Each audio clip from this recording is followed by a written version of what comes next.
Hi, my name is Cassandra and I'm going to take you through all the different motions I went through to make my typeface. Originally, I envisioned cupcake-style, bold 3D letters. I was wearing a sparkly bangle the day I started putting thought towards my concept, and as it glistened in the sun, I decided to photograph it, and that's what became the colour scheme for my font. I then began to toss up ideas for my event poster design. Naturally, I gravitated towards a food festival focusing on the sweeter things. After working on a few sketches and trying to navigate my way through constructing my original typeface, I gave it the flick as it didn't coincide with my concept and proved harder than I initially thought. Once my final idea for the typeface popped into my head, I ran with it. My letters became clear as a beautiful, thick black italic, almost texter-like physique, not sweet at all. I left the sweet talk to my background photo.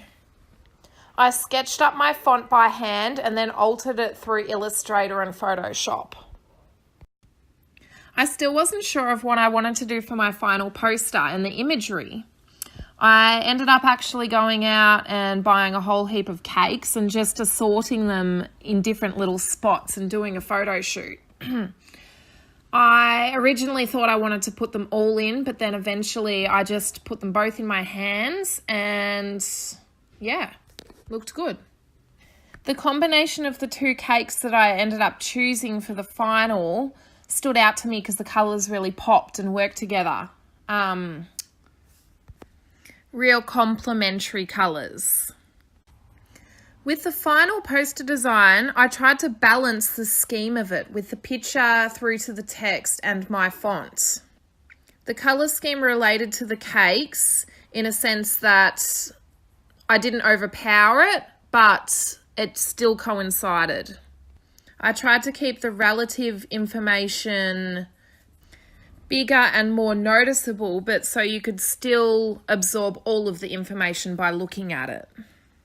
With the web design, I fiddled around for ages trying to get all the information on one page so it still looked good with the layout. I decided to fade the image out just so the relative information stood out a little bit more and overpowered it. I laid the font out in a sense where it looks more like a logo rather than a free-flowing text. I just think it really had a nice effect, joining up with each other like that. I did a little test run and sent it to a couple of my friends and they thought that it was a real event and said they'd go to it. So that made me pretty happy.